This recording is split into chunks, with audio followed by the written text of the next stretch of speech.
एक बार की बात है, राजा अकबर व बीरबल दरबार में बैठे कुछ अहम मामलों पर चर्चा कर रहे थे। तभी बीरबल ने अकबर से कहा, मुझे लगता है कि ज्यादातर पुरुष जोरू के गुलाम होते हैं और अपनी पत्नियों से डर कर रहते हैं। बीरबल की यह बात राजा को बिल्कुल भी पसंद न आई। उन्होंने इस बात का विरोध किया। इस पर बीरबल भी अपनी बात मनवाने पर अड़ गए। उन्होंने राजा से कहा कि वे अपनी बात को सिद्ध कर सकते हैं, मगर इसके लिए राजा को प्रजा के बीच एक आदेश जारी करवाना होगा। वह आदेश ये था कि जिस पुरुष के अपनी पत्नी से डरने की बात सामने आएगी, उसे दरबार में एक मुर्गी जमा करानी होगी। राजा बीरबल की इस बात पर तैयार हो गए।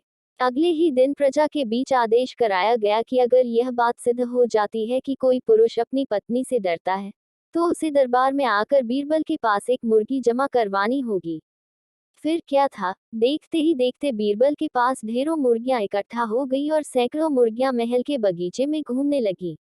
अब बीरबल राजा के पास पहुंचे और बोले, महाराज, महल में इतनी मुर्गियां इकट्ठा हो गई हैं कि आप एक मुर्गी खाना खोल सकते हैं, इसलिए अब आप इस आदेश को वापस ले सकते हैं। मगर महाराज ने इस बात को गंभीरता से नहीं लिया और महल में मुर्गियों की संख्या धीरे धीरे और भी ज्यादा बढ़ने लगी। इतनी अधिक मुर्गियां महल में जमा हो जाने के बाद भी जब राजा अकबर बीरबल की बात से सहमत नहीं हुए, तो बीरबल ने अपनी बात सिद्ध करने के लिए एक नया उपाय निकाला। एक दिन बीरबल राजा के पास गए और बोले, महाराज, मैंने सुना है कि पड़ोस के राज्य में एक बहुत की खूबसूरत राजकुमारी रहती है।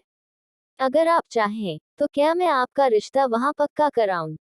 ये सुनते ही राजा चौंक उठे और बोले, बीरबल, तुम ये कैसी बातें कर रहे हो? महल में पहले से ही दो महारानियां मौजूद हैं। अगर उन्हें इस बात की भनक भी लगी, तो मेरी खैर नहीं होगी। ये सुनकर बीरबल ने तपाक से जवाब दिया, चलिए महाराज, फिर तो आप भी मेरे पास दो मुर्गियां जमा करा ही दीजिए। राजा बीरबल का ऐसा जवाब सुनकर शर्मा गए और उन्होंने अपना आदेश उसी वक्त वापस ले लिया। कहानी से सीख। अकबर बीरबल की इस कहानी से हमें ये शिक्षा मिलती है कि बातों की चतुराई से हम किसी भी बात को मनवा सकते हैं। जरूरत है तो बस बीरबल की तरह चतुराई से अपना पक्ष रखने की।